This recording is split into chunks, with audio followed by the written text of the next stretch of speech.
Contract. The Tufo Monster. Customs in Toussaint differ markedly from those observed in the north. The fashions differ. Folk drink wine instead of rye vodka, beer, or mead, and the women are generally more amorous, while men are more attentive to their own appearance. It is quite likely the two latter issues are linked. There is one custom, however, that remains unchanged both south and north of the Yaruga. Namely, faced by a monster problem, folk post a notice on a notice board, in which notice they promise to pay a reward, and then they pray a witcher happens by and reads it. The owner of the Tufo vineyard did just as this custom ordains, and, as it happened, Geralt was the one to find his note. The Tufo vineyard was plagued by tremors caused by some unknown underground force. Yet these were no ordinary earthquakes, a phenomenon entirely unknown in Toussaint.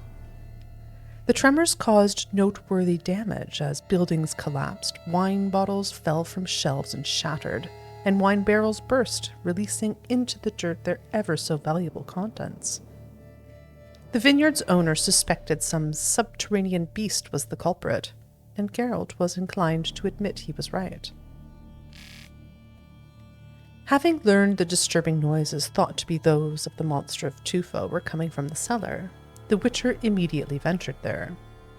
Geralt had barely arrived when, without any excess effort, he heard the scraping and crumbling of rocks beyond the cellar wall. Upon investigating the noise, he discovered a network of long, winding corridors stretching beneath the entire vineyard.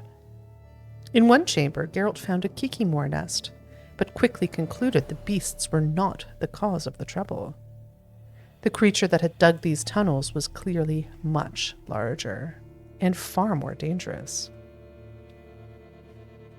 After speaking to the woman he had encountered on the estate, Geralt went to the spot where the farmhand Jean-Luc had last been seen. Following the man's trail, the Witcher arrived at the entrance to a complex of caverns. There he established that the monster he was hunting could be none other than a Shaelmar. While investigating, Geralt had discovered not only the exact nature of the horrid creature termed the Monster of Tufo, but also the exact nature of Madame de Bourbeau's relations with the missing farmhand Jean-Luc. Conclusive evidence in this matter took the form of a silver pendant the Witcher had found, containing a lock of the highborn lady's hair. The last remaining thing left for Geralt to do was simultaneously the most pleasant part of the job. Namely, he could now collect his reward. Fortunately, despite his many flaws, Monsieur de Bourbeau nonetheless proved an upstanding man, paying the Witcher his remuneration down to the last crown.